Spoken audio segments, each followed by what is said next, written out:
আছেন মারুফ লিয়াকত। তিনি একজন টিপিক্যাল 9 to 5 ওয়ার্কার এবং কর্পোরেট লাইফ থেকে এক্সস্টেড হয়ে তিনি নেন একটা 6 মাসের গ্যাপ। এই গ্যাপে উনি প্রিপারেশন নেন কিভাবে তিনি একটা ইন্টেরিয়র ডিজাইন বিজনেস চালু করবেন, এবং এই গ্যাপের পরে তিনি একটা বিজনেস চালু করলেন এবং এটি হয়ে যায় বাংলাদেশের one of the biggest interior designing farm. কথায় আছে your network is your network. কথাটা আসলে সত্যি, বিশেষ করে এনার ক্ষেত্রে। এনার স্পেশালিটি হচ্ছে নেটওয়ার্কিং, এবং এনার নেটওয়ার্কিং এর মাধ্যমে ইনি একের পর এক বিজনেস নিয়ে এসেছেন নিজের ভেঞ্চার। কর্পোরেট গ্র্যাডলেস থেকে ইনি খুঁজে নিয়েছেন অসাধারণ কিছু অপরচুনিটি, এবং এই অপরচুনিটিগুলো ফলো করতে করতে উনি ওনার ভিশনকে ভেঞ্চারে পরিণত করেন। আমি আসি আমার জার্নিটা, কবে থেকে জার্নি শুরু, কিভাবে শুরু, কেন শুরু, এবং সেই জার্নির শুরুটা ছিল ব্যাক ইন 2010 ফেব্রুয়ারির 2 তারিখ। আমার প্রথম ক্যারিয়ার শুরু হয় বাংলাদেশের স্বনামধন্য একটা রিয়েল এস্টেট কোম্পানিতে জবের মাধ্যমে, এবং আমার প্রথম স্যালারি ছিল 10,000 টাকা। 2010 সালে ফেব্রুয়ারির 2 তারিখে আমার প্রথম জবে আমি জয়েন করি। তখন আমি থার্ড ইয়ারে পড়ি, আপনাদের মতো স্টুডেন্ট থাকাকালীন সময় আমি জবে জয়েন করি এবং 10,000 টাকা স্যালারিতে আমার ক্যারিয়ার স্টার্ট করি। এবং আলহামদুলিল্লাহ আমি যেই দিন জবে জয়েন করি ওই দিন থেকে পরবর্তীতে আমি কখনো 12 থেকে 14 ঘন্টার কম কখনো আমি কাজ করি নাই, এবং 12 থেকে 14 ঘন্টা কাজ করার ফলে যেটা হয়েছে, আমার প্রথম 10 মাস পরে আমি কখনো 6 ডিজিটের নিচে আর্ন করি নাই। কথাটা শুনতে কেমন লুক্রেটিভ না? অ্যাট দ্য সেম টাইম আমার সাথে আরও 16 জন জয়েন করেছিল, মানে ওই প্রতিষ্ঠানে আমরা 17 জন জয়েন করেছি। তাদের মধ্যে এখনও অনেক মানুষ আছে যারা এখনও 6 ডিজিট আর্ন করতে পারে নাই। সেই 2014 থেকে এখন 2010 থেকে 2025, সো এই 15 বছরে আমার অনেক কলিগ আছে এখনও 6 ডিজিট আর্ন করতে পারে নাই, বাট আমি কিন্তু পেরেছি মাত্র 10 মাস পর থেকে। তার মানে সব কিছুই সম্ভব। আজকে আপনারা সবাই একই স্টেজে আছেন, বাট 5 বছর পর কেউ কেউ এইখানে চলে আসবেন, এবং অনেকে আছে ওইখানে বসারও যোগ্যতা থাকবে না, ঠিক কিনা?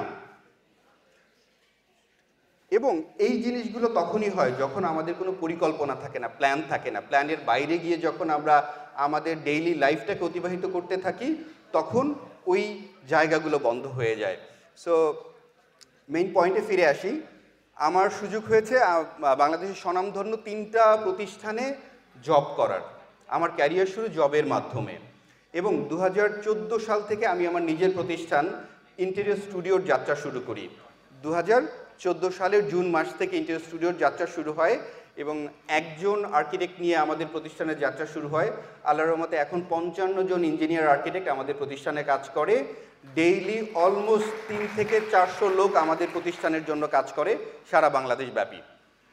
টেকনাফ থেকে তেঁতুলিয়া পর্যন্ত সারা বাংলাদেশে আমাদের প্রজেক্ট চলমান থাকে, অলমোস্ট প্রত্যেকটা টাইমই থাকে। এই মুহূর্তে 30+ প্রজেক্ট অনগোয়িং। আমার সুযোগ হয়েছে বাংলাদেশের অন্যতম প্রধান পাওয়ার প্ল্যান্ট পটুয়াখালীতে 1320 মেগাওয়াটের যে পাওয়ার প্ল্যান্টটা আছে, ওইটার যে ভিআইপি রিসোর্ট যেটা আছে সেটা আমাদের প্রতিষ্ঠানের পক্ষ থেকে করা সুযোগ হয়েছে।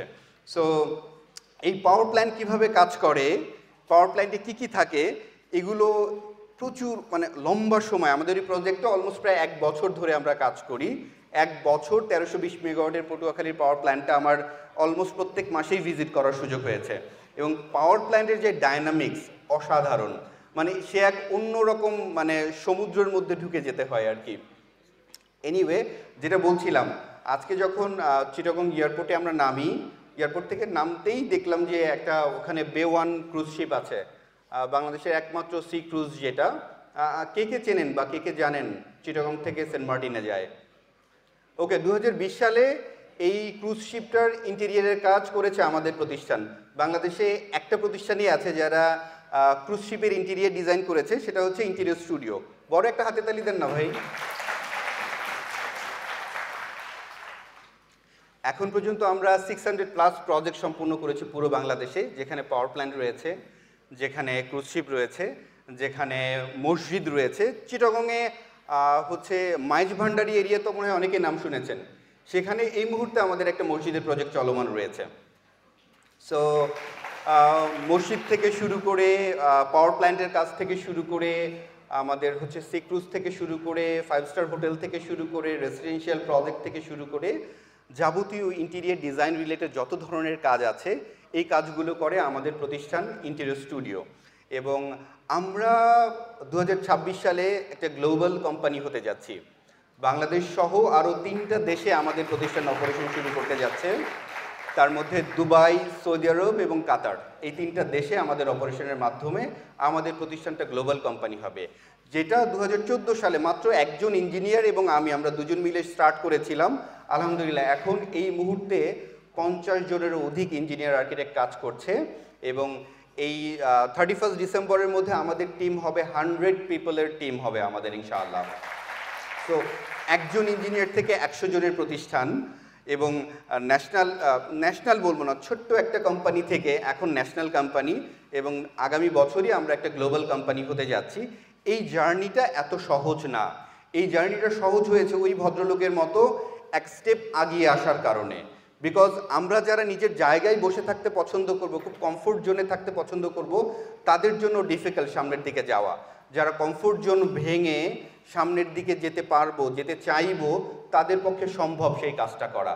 আমি যদি আমার জার্নি শুরু করি 2014 সালে যখন আমরা ব্যবসা শুরু করলাম, ব্যবসা শুরু করার পর আমি জানি না আপনারা কতটুকু রিলেট করতে পারবেন, 2014 সালের জুন, জুলাই, অগাস্ট, সেপ্টেম্বর পর্যন্ত পলিটিক্যাল আনস্টেবিলিটি ছিল।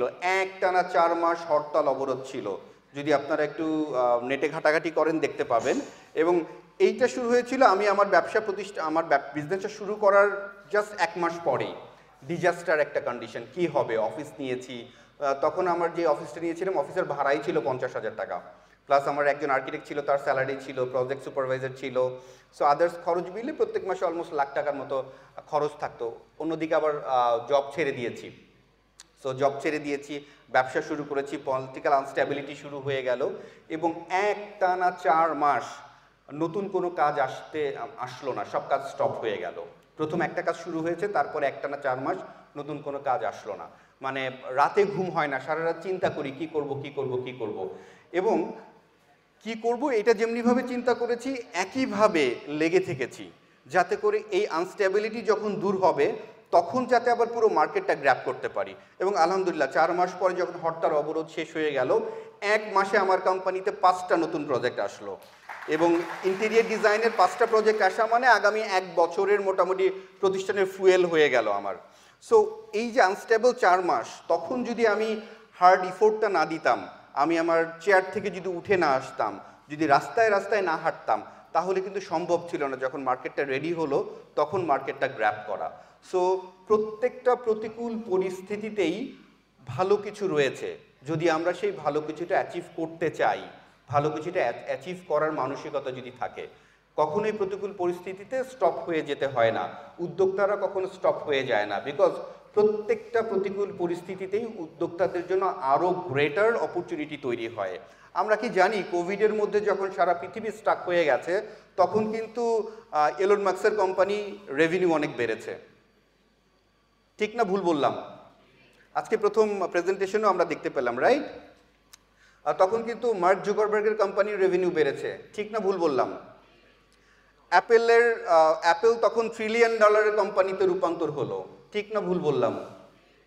তার মানে হচ্ছে যখন সারা পৃথিবী বন্ধ, সারা পৃথিবীর ট্রানজ্যাকশন বন্ধ, মানুষ বেঁচে থাকবে কি মরে যাবে সেটা ঠিক নাই, ঠিক একই সাথে কিছু কিছু কোম্পানি তাদেরকে অন্যরকম উচ্চতায় নিয়ে গেছে, বিকজ এই প্রতিষ্ঠানগুলো তখন অনেক বেশি কাজ করেছে, অনেক বেশি ইফোর্ট দিয়েছে। তার কম্পিটিটররা তখন ঘুমিয়েছিল, কম্পিটিটররা তখন ভেবেছে যে না, এখন তো দেশে সারা পৃথিবীতে কোভিড, আমরা আগে একটু বেঁচে থাকি, তারপরে ব্যবসা বাণিজ্য মনোযোগ দিব। এইটা কখনোই করা যাবে না। যেমন আমরা যদি দেখি গত 1 বছরে আমাদের দেশের পলিটিক্যাল আনস্টেবিলিটির কারণে আমরা ম্যাক্সিমাম ব্যবসা প্রতিষ্ঠানগুলো ঘুমিয়ে আছে। অন দ্য আদার হ্যান্ড আমাদের প্রতিষ্ঠান ইন্টেরিয়র স্টুডিও এবং প্রিমিয়াম হোমস, এই দুটো প্রতিষ্ঠান গত 1 বছরে যেই পরিমাণ আগিয়েছে, গত 5 বছরেও সেই পরিমাণ আমরা আগাতে, ইভেন আমরাও আগাতে পারি এই প্রিভিয়াস 5 বছরে। সো এই 1 বছরে আমরা এত বেশি আগিয়েছি, রিজন একটাই, বিকজ এই 1 বছরে আমরা অনেক বেশি ইফোর্ট দিয়েছি। দোলন সাহেব এখানে বসে আছে এবং আমরা বসে আছি। আমরা গত 1 বছরে আমার বিশ্বাস কোনো দিনই 12 ঘন্টার নিচে কাজ করেছি কিনা আমার মনে হয় না। If it is Friday, if it is government holiday, if it is any other holiday, are working ডের কথা না হয় বাদই দিলাম। সো দেশের এইরকম ট্রানজিশন, সকল ব্যবসা বাণিজ্য ডাউনওয়ার্ড স্লোপিং, তার মধ্যে আমাদের বিজনেস কিভাবে আগায় তখনই সম্ভব যখন আমরা চিন্তা করি এই মার্কেটের মধ্যেও আমাকে ব্যবসা বের করতে হবে, আমার যে ইয়ারলি টার্গেট সেটা ফুলফিল করতে হবে, এবং আমার এক্সপ্যানশন অবশ্যই কন্টিনিউ করতে হবে হোয়াট এভার দ্য রিয়ালিটি। সেই ক্ষেত্রে দেশে গভর্নমেন্ট পালিয়ে যাক বা নতুন নোবেল লরিয়েট চলে এসে বসুক অথবা তৃতীয় বিশ্বযুদ্ধ হোক, হোয়াট এভার দ্য রিয়ালিটি, আমাকে আমার লক্ষ্যে ফিক্স থাকতে হবে। There is no alternative, right? আজকে যে ভাইয়াটা 1000 টাকা পেলেন, আপনি কি জানতেন আজকে এখানে এসে 1000 টাকা পাবেন? জানতেন না, রাইট? বাট আর কেউ কি জানতেন যে কেউ এখানে এসে 1000 টাকা পাবেন? কেউই জানতেন না। বাট যখন উনি এখানে এসছেন, যখন এখান থেকে একটা অফার থ্রো করা হলো, উনি তখন এক স্টেপ আগিয়ে আসলেন এবং এই অপরচুনিটিটা গ্র্যাব করলেন। আমার বিশ্বাস আমি একটু পরে যদি আরেকটা অফার দেই সবাই এক স্টেপ আগিয়ে আসবে, কিন্তু আমি আর অফার দিব না। তার মানে হচ্ছে আপনাকে সব সময় রেডি থাকতে হবে, এবং অপরচুনিটি জীবনে একবারই আসবে। পার্টিকুলার যে কোনো একটা জায়গায় অপরচুনিটি একবারই আসবে এবং সেইখানে শত শত মানুষ থাকবে, বাট গেইন করতে পারবে ওই একজন মানুষ।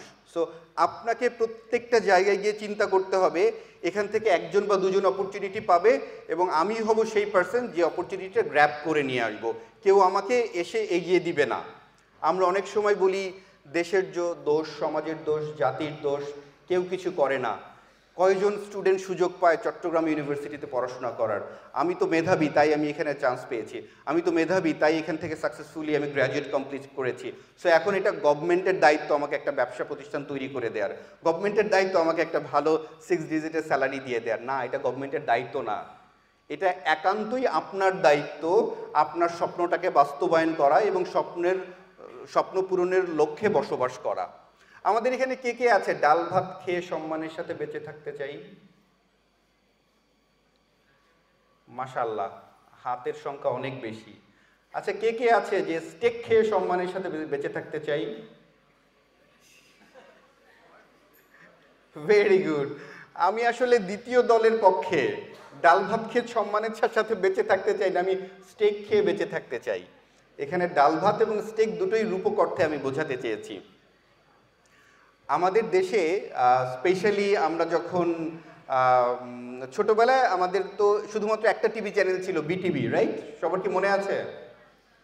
প্রত্যেক শুক্রবার একটা বাংলা সিনেমা হতো জুমার নামাজের পরে, মনে আছে সবার? এবং আমাদের বিটিভিতে কয়েকটা প্রোগ্রাম ছিল খুব জনপ্রিয়। একটা হচ্ছে প্রত্যেক শুক্রবারের সিনেমা, আরেকটা ছিল আলিফ লায়লা, আরেকটা ছিল মানে ছায়াছন্দ, ছায়াছবির গানের অনুষ্ঠান। মনে আছে আমাদের সবার? ওকে, তো আমাদের টিপিক্যাল বাঙালি ফ্যামিলিতে, বা আমরা যেভাবে বড় হয়েছি, আমার বাবা মা দুজনেই গভর্নমেন্ট সার্ভিস করেন, so very middle class family থেকে বেড়ে ওঠা। অলওয়েজ আমরা শুনে আসছি ডাল ভাত খেয়ে সম্মানের সাথে বেঁচে থাকতে পারলেই জীবনের সার্থকতা। বাট এই কথাটা কখনোই আমার ভালো লাগতো না। বিকজ কেন আমাকে ডাল ভাত খেয়েই সম্মানের সাথে বেঁচে থাকতে হবে? কেন আমি স্টেক খেতে পারবো না? কেন আমি সারা পৃথিবী ঘুরে বেড়াতে পারবো না? কেন আমি পিৎজা খেয়ে বেঁচে থাকতে পারবো না? তাই না? সো এর অন্যতম প্রধান কারণ হচ্ছে আমাদের মাইন্ডসেটটাই ওইভাবে তৈরি করে দিয়েছে আমাদের সমাজ, আমাদের সোসাইটি, যে না, বেশি টাকা পয়সার কথা চিন্তা করা যাবে না, ব্যবসা বাণিজ্যের কথা চিন্তা করা যাবে না। আমরা ছোটবেলায় একটা ভাব সম্প্রসারণ করেছি না, অর্থই সকল অনর্থের মূল। পড়েছে কি না? আসলে কি কথাটা সত্যি? আমার মনে হয় না। আমার মনে হয় অর্থ অভাবই সকল অনর্থের মূল। পৃথিবীতে কোনো ভালো কাজ কি অর্থ ছাড়া সম্ভব?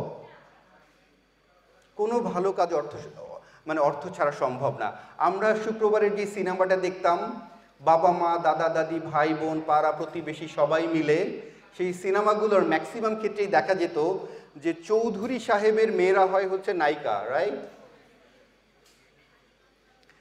আর হচ্ছে বস্তির রাজা নায়ক। ঠিক আছে, বস্তির রাজা মানে হচ্ছে বস্তিতে যে বেকার ছেলেটা থাকে, যে হচ্ছে সবার ভালো চায়, সবার ভালো করে, অথবা সে রিক্সা চালায়, অথবা সে বেকার থাকে, সে হচ্ছে আদর্শের প্রতীক। এবং টাকাটাকে আমরা, মানে গরিব থাকাটাকে আমরা অনেক গ্লোরিফাই করেছি। আমরা মনে করি গরিব মানুষগুলো সৎ হয় এবং যাদের টাকা থাকে তারাই অসৎ হয়। স্পেশালি আপনারা তো ব্যবসা করতে চাচ্ছেন, এন্টারপ্রেনার হতে চাচ্ছেন, ব্যবসায়ীরা হয় হচ্ছে অসৎ, এবং ব্যবসা করাটাকে আমরা খারাপ দৃষ্টিতে দেখি এবং সেই বাংলা সিনেমায় বছরের পর বছর ধরে আমরা দেখতাম নায়িকার বাবারা হয় ব্যবসায়ী এবং চৌধুরী সাহেব, এবং সে হয় স্মাগলার, সে হচ্ছে চোরা কারবারি করে, সে হচ্ছে মাদক চোরাচালান করে, এইসবের সাথে জড়িত থাকে চৌধুরী সাহেবরা, এবং তার একটা ডুপ্লেক্স বাড়ি থাকে, তার একটা গাড়ি থাকে, এবং আমাদেরকে দেখিয়ে দেওয়া হয়েছে, চোখে আঙুল দিয়ে দেখিয়ে দেওয়া হয়েছে, লোক যাদের কাছে টাকা আছে তারা হচ্ছে খারাপ। এবং এই কালচারিংয়ের কারণে বছরের পর বছর ধরে এই ধরনের মিসকনসেপশনের কারণে আমাদের বাবার মারা ধরে নিয়েছেন যে ডাল ভাত খেয়েই বেঁচে থাকতে হবে সম্মানের সাথে, টাকা হওয়া ভালো না। এবং আমাদেরকে শেখানো হয়েছে বিশ্ববিদ্যালয় থেকে পড়াশোনা করে তুমি একটা চাকরি খুঁজবা, তুমি একটা চাকরির জন্য চেষ্টা করবা, ব্যবসায় করার কথা চিন্তা করে লাভ নাই। এই মিসকনসেপশন থেকে আমাদের বেরোয় আসতে হবে। আমাদেরকে কালচারালি যেভাবে মানে মাথার মধ্যে দিয়ে রাখা হয়েছে ব্যবসা করা যাবে না, বড় হয়ে যাওয়া যাবে না, বেশি টাকার কথা চিন্তা করা যাবে না, এই মিসকনসেপশন থেকে বের হয়ে আসার টাইম হয়েছে। তখন আমাদের বিটিভি ছাড়া আর কোনো অন্য কিছু দেখার সুযোগ ছিল না, বাট এখন তো আপনাদের হাতে স্মার্টফোন আছে, রাইট? এখন তো আপনারা বিটিভি সেই বাংলা সিনেমা দেখেন না, দেখেন কি কেউ আছেন এখানে?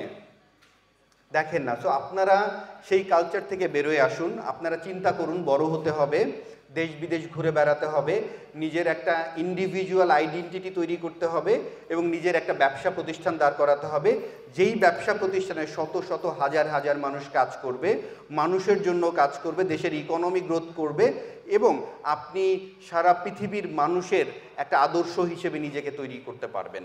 সো এই মানসিকতা যদি আমাদের থাকে তাহলেই কেবলমাত্র আজকের এই ধরনের ইভেন্টে এসে আপনি আসলে কিছু নিয়ে বাসায় ফিরতে পারবেন এবং সেটাকে বাস্তবে স্ট্যাবলিশ করতে পারবেন।